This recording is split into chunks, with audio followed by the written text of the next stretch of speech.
दोस्तों, आजकल के इस फास्ट जीवन में हम कुछ इस तरह भटक जाते हैं कि हम किसी एक चीज पर फोकस नहीं कर पाते। सोशल मीडिया नोटिफिकेशन से हम आसानी से भटक जाते हैं। हम किसी भी काम को बड़े ही उत्साह के साथ शुरू तो कर देते हैं, लेकिन किसी नई और चमकदार चीज के आकर्षण में उस काम को तुरंत छोड़ देते हैं। गौतम बुद्ध की इस कहानी के जरिए आइए जानते हैं कि हम इस समस्या का हल कैसे निकालें। बहुत समय पहले की बात है। किसी गांव में एक सम्राट था। उस सम्राट के पास सब कुछ था। बेशुमार दौलत थी, अच्छी प्रजा थी जो उसका ख्याल रखती थी, उसके आदेशों का पालन किया करती थी, और वह भी अपनी प्रजा का खूब ध्यान रखा करता था। उन्हें कभी किसी चीज की कोई कमी महसूस नहीं होने देता था। कहने को तो उस सम्राट के पास सब कुछ था, किसी चीज की कोई कमी नहीं थी, लेकिन उसका मन कभी किसी एक काम पर नहीं टिक पाता था। वह जब भी किसी भी चीज को करने का प्रयास करता तो उसका ध्यान कहीं भटक जाता। इस चीज को लेकर वो बहुत चिंतित रहता था। कई बार वो अपने पड़ोसी राज्य के राजाओं से भी मिला था और सभी ने उसे अलग अलग राय दी थी। सभी ने उसे अलग अलग तरीके बताए थे। जो भी तरीके उस सम्राट ने सुने थे, उन तरीकों को अपने जीवन में उतारा, लेकिन उन उपायों से उसे कोई लाभ न मिला, जिस कारण वो हमेशा चिंतित रहता, परेशान रहता। कई बार तो रातों को उसे नींद भी नहीं आती और वह केवल करवटें बदलता रहता। एक दिन सम्राट के कानों तक एक बात पहुंची कि उसके राज्य में एक ऐसा असाधारण व्यक्ति है जिसके शब्द अनमोल हैं, जिसके एक एक शब्द में जीवन का रहस्य छुपा है, जीवन का सत्य छुपा है। और उस व्यक्ति से मिलने के लिए लोग दूर दूर से आते हैं, क्योंकि हर व्यक्ति की समस्या का समाधान वह बड़ी ही सरलता और आसानी से करता है। यह बात सुनकर सम्राट बहुत प्रसन्न हुआ। उसे लगा कि अब उसके सवालों का जवाब उसे मिल जाएगा। इतनी तारीफ सुनकर सम्राट ने यह तय किया कि वह तुरंत ही जाकर उस व्यक्ति से मिलेंगे और उसे यह भी पता चल जाएगा कि जो लोग उनकी इतनी तारीफ कर रहे हैं, क्या वह सच है या नहीं। अगले दिन सुबह सुबह वह सम्राट उस व्यक्ति से मिलने के लिए निकल पड़ा। रास्ता थोड़ा सा लंबा था, जिस कारण सम्राट ने बीच रास्ते में थोड़ा सा आराम किया। वहां पर उपस्थित हर कोई उस व्यक्ति के बारे में जानता था। जब सम्राट ने उनसे उस व्यक्ति के बारे में पूछा तो वे लोग उस असाधारण व्यक्ति की खूब तारीफ कर रहे थे। तभी सम्राट ने सोचा कि लगता है यह व्यक्ति बहुत बुद्धिमान है, बहुत पढ़ा लिखा होगा और प्रभावशाली व्यक्ति होगा, अन्यथा हर कोई उसकी इतनी तारीफ नहीं करता। जरूर ही उस व्यक्ति में ऐसी कोई बात अवश्य है जिसके कारण हर कोई उन्हें जानता है और उनकी तारीफ कर रहा है।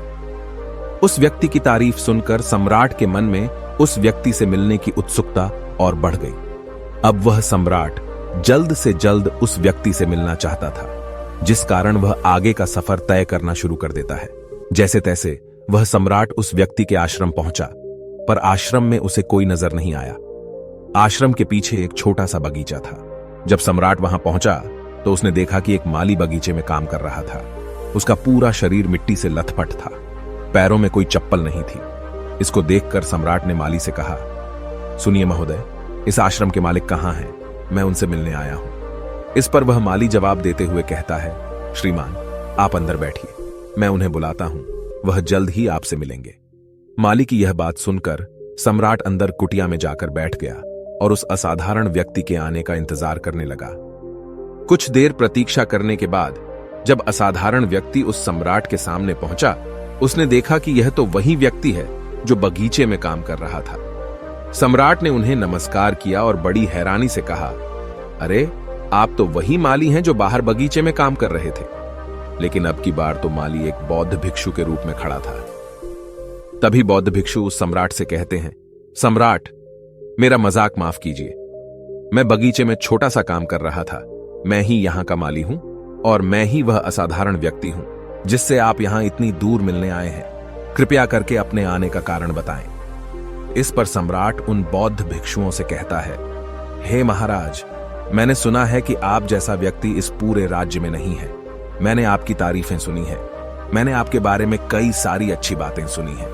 मैंने यह भी सुना है कि आपके पास जो भी अपनी समस्या लेकर आता है, उसकी समस्या का समाधान आप अवश्य करते हैं। इसी कारणवश मैं आज आपसे यहां पर मिलने आया हूं और मैं आपसे उपदेश सुनना चाहता हूं, लेकिन मेरे मन में एक शंका है। इस पर बौद्ध भिक्षु सम्राट से कहते हैं, कैसी शंका? इस पर सम्राट कहता है, मैंने बड़े बड़े विद्वानों को देखा है, बड़े बड़े ज्ञानियों को देखा है। वे जब भी चलते हैं तो उनके पास तरह तरह की ज्ञान की किताबें होती हैं। उनके पास ऐसा कोई न कोई संकेत जरूर नजर आता है जिससे यह पता चल सकता है कि वे लोग ज्ञानी हैं। लेकिन आपके पास तो न कोई ज्ञान की किताबें हैं और न ही कोई ऐसी कला के संकेत आप में नजर आ रहे हैं, लेकिन उसके बावजूद आप बहुत शांत नजर आ रहे हैं। क्या आप मुझे इसका रहस्य बता सकते हैं? इस पर बौद्ध भिक्षु मुस्कुराने लगे और सम्राट से कहते हैं, मेरा ज्ञान तो इस संस्कार में प्रकृति के रूप में हर जगह है। मैं अपना ज्ञान जीवन की सरल और साधारण वस्तुओं से ही लेता हूं। पर महाराज, आप यहां किस समस्या को लेकर परेशान हैं? कृपया आप मुझे आपके यहां आने का कारण समझाएं। इस पर सम्राट कहते हैं, हे गुरुवर, मेरे यहां आने का कारण यह है कि मैं किसी भी काम को लेकर लंबे समय तक उसी कार्य पर अपना ध्यान नहीं लगा पाता। मैं कुछ ही देर में उस कार्य से भटक जाता हूं। कृपया कर मुझे अपनी इस समस्या का समाधान बताएं। मैं इस बात से काफी चिंतित हूं। बौद्ध भिक्षु ने सम्राट की चिंता को समझकर कहा, महाराज, आपकी समस्या मुझे समझ आ गई है। आप जिस कार्य पर ध्यान नहीं लगा पा रहे हैं उसके लिए मैं आपको एक उपाय बता सकता हूं, लेकिन आज आपको थोड़ी देर हो चुकी है। आप मुझे कल सुबह मिलिएगा। कल सुबह का समय ठीक रहेगा। कल सुबह जब आप मुझसे मिलेंगे तो मैं आपके सभी सवालों का जवाब आपको दे दूंगा। यह कहकर बौद्ध भिक्षु वापस अपने बगीचे में लौट गए और वह सम्राट भी वापस अपने महल लौट गया। लेकिन सम्राट को रात भर नींद नहीं आई। वह बस यही सोच में लगा था कि आखिर बौद्ध भिक्षु मुझे क्या बताने वाले हैं। वह तो मुझे एक साधारण से माली नजर आ रहे हैं, लेकिन जिस तरह से उनका मन शांत था, जिस तरह से वह शांत नजर आ रहे थे, यह बहुत आश्चर्य करने वाली बात है। रात भर सम्राट इन्हीं ख्यालों में खोया रहा। अगले दिन सुबह सूरज निकलने से ठीक पहले सम्राट उस आश्रम पर वापस पहुंचा। वहां पर बौद्ध भिक्षु पहले से ही उपस्थित थे। जैसे ही सम्राट वहां पहुंचा, उन बौद्ध भिक्षु ने एक पानी का छोटा सा जग उस सम्राट के हाथ में थमाते हुए कहते हैं, इसे लीजिए और पौधों पर धीरे धीरे पानी डालिए। और ऐसा करते करते यह आपके सामने पूरे 15 पौधे हैं। इन सभी पर आपको इसी प्रकार पानी डालते चले जाना है। लेकिन जब आप इस क्रिया को कर रहे होंगे तो उस वक्त मेरी एक बात का अवश्य ध्यान रखिएगा कि आपको इस दौरान कुछ और नहीं करना है, ना कुछ सोचना है और ना ही कहीं आपका ध्यान भटकना चाहिए। आप जब इन पौधों को पानी दे रहे होंगे तो आपका पूरा ध्यान केवल इन पौधों पर ही होना चाहिए। यदि इस बीच आपके मन में कोई विचार आए तो वहीं पर रुक जाइएगा और फिर दोबारा से पहले पौधे से पानी डालना शुरू कीजिएगा। और जब आप मेरी बात मानकर ठीक इसी प्रकार इन सभी 15 पौधों को पानी दे देंगे, तब आप मेरे पास आइएगा और मैं आपके सभी सवालों का जवाब आपको दे दूंगा। उस सम्राट ने आज तक ऐसा कोई काम नहीं किया था और सम्राट को यह काम बहुत छोटा सा लग रहा था। सम्राट पहली बार ऐसा कोई काम करने जा रहा था। उस पानी के जग से पहले पौधे पर बड़ी ध्यानपूर्वक पानी दिया और फिर दूसरे पौधे की ओर आगे बढ़ा। दूसरे पौधे पर भी उसने बड़े ध्यानपूर्वक पानी दिया। फिर उसने तीसरे पौधे पर पानी देना शुरू किया ही था कि उसके मन में तरह तरह के विचार उत्पन्न होने लगे। उसे अपने महल का बगीचा याद आने लगा, जहां पर तरह तरह के फूल थे, तरह तरह के पौधे लगे हुए थे। तभी अचानक उस सम्राट को उन बौद्ध भिक्षुओं की बात याद आ गई। यदि मन में कोई भी विचार उत्पन्न हो तो उसे फिर से पहले पौधे से पानी देना शुरू करना होगा। तुरंत ही पहले पौधे के पास वापस पहुंचा और उसने फिर से पहले पौधे को पानी दिया। दूसरे पौधे को उसने फिर से ध्यानपूर्वक पानी दिया। जैसे ही वह तीसरे पौधे पर पहुंचा, उसके मन में फिर से कई तरह के विचार उत्पन्न होने लगे। अब की बार यह सोच रहा था, पता नहीं मेरे बिना मेरे साम्राज्य में क्या हो रहा होगा। और अब की बार सम्राट को बहुत क्रोध आने लगा। उसने सोचा कि आखिर में यह छोटा सा कार्य क्यों नहीं कर पा रहा हूं। वह तुरंत ही फिर से पहले पौधे के पास पहुंचा। उसने अब की बार बड़ी ध्यानपूर्वक पहले पौधे को पानी दिया, दूसरे पौधे को भी बड़े ध्यानपूर्वक पानी दिया। ऐसे करते करते अब की बार सम्राट करीबन 5 पौधों में बहुत ही ध्यानपूर्वक पानी दे चुका था। लेकिन अब की बार जैसे ही उसने छठे पौधे पर पानी देना शुरू किया, उस पानी को देखकर सम्राट के मन में नदी के विचार उत्पन्न होने लगे और सम्राट अब बहुत परेशान हो चुका था। जितनी बार वह पौधों को पानी देने का प्रयास करता, हर बार वह असफल हो जाता। उसका मन उतना ही ज्यादा व्याकुल होता जाता और वह खुद पर क्रोधित हो जाता। सम्राट यह बात बहुत अच्छी तरह से जानता था कि वह भिक्षु उसकी परीक्षा ले रहे हैं। वह बहुत बुद्धिमान था, इस कारण उसने उन बौद्ध भिक्षुओं के सभी नियमों का पालन करना जरूरी समझा। सम्राट जितनी बार भी कोशिश करता, हर बार वह असफल हो जाता। उसका मन उतना ही ज्यादा व्याकुल होता जाता, हमेशा खुद को किसी न किसी विचार में उलझा हुआ पाता। ऐसे ही करते करते सुबह से शाम का वक्त हो चुका था, लेकिन अब तक वह सम्राट पूरे 15 पौधों में पानी नहीं दे पाया था। जब बौद्ध भिक्षु लौटकर शाम को वापस आश्रम लौटे तो उन्होंने देखा कि वह सम्राट थक हार कर बैठा हुआ है और तरह तरह की बातों में उलझा हुआ है। तभी बौद्ध भिक्षु सम्राट के पास पहुंचे और कहने लगे, हे सम्राट, मैं तुम्हारी ईमानदारी से बहुत खुश हूं। तुमने अपने कार्य को पूरे मन और लगन के साथ करने का पूरा प्रयास किया, इसलिए जो बात मैं तुम्हें बताने जा रहा हूं उसे बड़ी ही ध्यानपूर्वक सुनना और समझने का प्रयास करना। जब हमारा मन विचारों से खाली हो जाता है तब उसमें मन का असली स्वरूप नजर आता है। तब साधारण से साधारण सा काम भी हमें ज्ञान और शांति देता है। इस पर सम्राट उन बौद्ध भिक्षुओं से कहता है, हे महाराज, पर यह कैसे संभव है? मैं तो जब भी कोई कार्य करता हूं तो मन में कई तरह के विचार उत्पन्न होते हैं और मैं उन विचारों में फंस कर रह जाता हूं और वहां से बाहर निकलने का कोई रास्ता मुझे नजर नहीं आता। तभी बौद्ध भिक्षु मुस्कुराने लगे और सम्राट से कहते हैं, हे सम्राट, तुम पौधों में पानी नहीं डाल रहे थे, तुम तो जल्दी जल्दी अपने इस कार्य को बस खत्म करना चाहते थे। तुम्हारे मन में तो यह विचार उत्पन्न हो रहा था कि तुम जल्दी से जल्दी इन 15 पौधों में पानी दे दो और उसके बाद तुम मुझसे मिल सको, मुझसे अपने प्रश्नों का उत्तर जान सको। किसी कारणवश यह कार्य तुम्हें बोझ सा प्रतीत हो रहा था, मानो मैंने तुम्हारे कंधों पर एक बड़ा बोझ रख दिया हो, और यही कारण है कि तुम अपने आप को इस पल में रोक नहीं पाए। जब हमारे सामने पड़ा हुआ कार्य बोझ लगता है तो हम उसे बस जैसे तैसे खत्म करना चाहते हैं और उस काम को करते समय हम अपना पूरा ध्यान उस कार्य पर नहीं दे पाते। किंतु अगर तुम इस पल की महत्व को समझ पाते, इसके महत्व को महत्व दे पाते और केवल पौधों और पानी पर ध्यान देते, तो तुम्हें कोई भी विचार परेशान नहीं कर पाते। इस पर सम्राट कहता है, हे महाराज, मुझे आपकी यह बात समझ में आ रही है कि मैं जल्दी जल्दी इस कार्य को खत्म करके आपसे मिलना चाहता था, जिस कारण मेरा मन इस कार्य में पूरी तरह से नहीं लग सका। लेकिन यह एक पल है जो हम जी रहे हैं, उस पल में रहना बहुत कठिन है। क्या मुझे इसके लिए कोई तपस्या या तप करना पड़ेगा? इस पर बौद्ध भिक्षु एक बार फिर मुस्कुराने लगे और सम्राट से कहते हैं, जिस शांत मन की तलाश तुम कर रहे हो वह शांत मन तो पहले से ही मौजूद है, वह तो पहले से ही तुम्हारे भीतर है। इसके लिए तुम्हें कहीं भी जाने की कोई आवश्यकता नहीं है और न ही तुम्हें कहीं शांत जगह जाने की आवश्यकता है। इसके लिए कुछ जरूरी है तो वह है अपनी सांसों पर ध्यान देना। इसलिए अपनी सांसों पर ध्यान देना सीखो। हम किस तरह से सांसें ले रहे हैं और किस तरह से छोड़ रहे हैं, इस बात को देखने और समझने का प्रयास करो।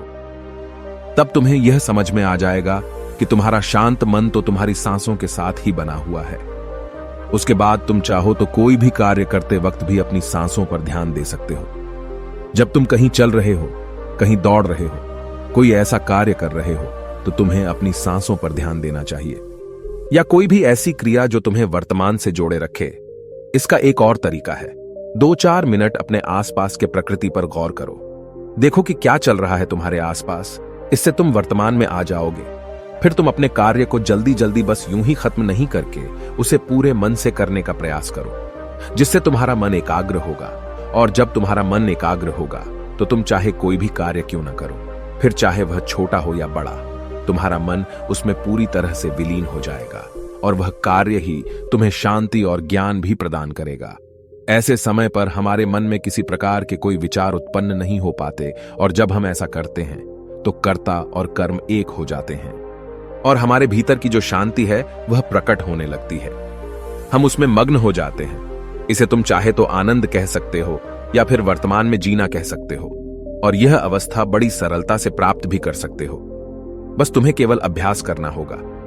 बौद्ध भिक्षु सम्राट से कहते हैं, जो मन मुश्किलों में शांत रहता है, मुश्किलों से भागता नहीं है, केवल सचेत रहता है, वह मन हर परेशानी को पार कर सकता है, हर दुविधा से बाहर निकल सकता है। सम्राट को उन बौद्ध भिक्षुओं की यह सारी बातें समझ में आ चुकी थी। उसने उन बौद्ध भिक्षुओं को प्रणाम किया और वहां से वापस वह अपने राजमहल लौट आया। उसने अपनी सांसों पर ध्यान देना शुरू किया और धीरे धीरे इस निरंतर अभ्यास के कारण वह अपने हर कार्य को ध्यान और मन लगाकर किया करता था, जिससे उसे असीम शांति मिलती थी और वह छोटे छोटे कार्यों से भी बड़ा से बड़ा ज्ञान प्राप्त कर लेता था। इसलिए दोस्तों, कभी किसी कार्य को बोझ मानकर मत कीजिए। क्योंकि यदि आप उसे बोझ मानेंगे तो जल्दी जल्दी उसे आप अपने ऊपर से उतारने का प्रयास करेंगे, अर्थात उसे जल्दी जल्दी खत्म करने का प्रयास करेंगे। लेकिन इस प्रयास के दौरान आप जो भी कार्य करेंगे वह पूरे मन और लगन से नहीं हो पाएगा, और ऐसे में आप उस कार्य को जो अंजाम देना चाहते हैं, हो सकता है कि आप उसे अंजाम भी न दे सकें, और इसी कारणवश आपके मन में तनाव भी पैदा हो जाता है। हम चिंतित रहने लगते हैं, परेशान रहने लगते हैं, क्योंकि जो अंजाम हम उस कार्य को देना चाहते थे, अंजाम हम उस कार्य को न दे सकें। और हम में से अधिकांश लोग यही गलतियां करते हैं। जब उन्हें कोई कार्य सौंपा जाता है तो वह उस कार्य को करने का प्रयास तो करते हैं, लेकिन वह चाहते हैं कि वह कार्य कितनी जल्दी खत्म हो जाए, और वह उस कार्य को करते वक्त अपने आप को वहां नहीं रख पाते, बल्कि उनका मन तो कहीं और ही भटकता रहता है, जिससे हमारा मन हम पर हावी होने लगता है, हमें तरह तरह के विचार दिखाता है, और हम उन विचारों में डूबते चले जाते हैं, हम उन विचारों में फंसते चले जाते हैं, और फिर वहां से हमें निकलने का कोई रास्ता नजर नहीं आता, जिससे हमारे मन में तनाव पैदा होने लगता है। हम बहुत परेशान रहने लगते हैं, हम चाहकर भी किसी कार्य को नहीं कर पाते, और जो कार्य हमें वर्तमान की ओर ले जा सकता था, उस दरवाजे को हम खुद ही बंद कर देते हैं, क्योंकि वह कार्य हमें बोझ लगने लगता है। इसलिए जब भी आप कोई कार्य शुरू करना चाहते हैं तो उससे पहले अपना पूरा ध्यान अपनी सांसों पर केंद्रित करें, और फिर आप चाहें तो अपने काम के दौरान भी अपनी सांसों पर अपना ध्यान लगाए रख सकते हैं, और यही सांस का जो ध्यान है, यह आपके काम के ध्यान में परिवर्तित हो जाएगा, और इस कार्य में जो भी कठिनाइयां उत्पन्न हो रही हैं उसे आप पल भर में सुलझा देंगे, फिर चाहे कैसी भी विपरीत परिस्थितियां आपके सामने क्यों ना आ जाए। आप उस कार्य को पूरे मन और लगन के साथ पूरा करके ही रहेंगे। दोस्तों, उम्मीद है कि आपने आज के इस वीडियो से जरूर कुछ ना कुछ सीखा होगा, तो इस वीडियो को अपने दोस्तों के साथ शेयर करना ना भूलें। और अगर आप ऐसी ही गौतम बुद्ध की कहानियों को लिखित रूप में पसंद करते हैं तो बोधि इंस्पायर्ड की मेंबरशिप ज्वाइन करिए। हम ऐसी कहानियां अपने मेंबर्स को रिटन फॉर्मेट में देते हैं। हमें ऐसे ही सपोर्ट करने के लिए चैनल को सब्सक्राइब भी जरूर करिए। तो चलिए मिलते ऐसे और वीडियो में, तब तक के लिए अपना ख्याल रखें। धन्यवाद। नमो बुद्धाय।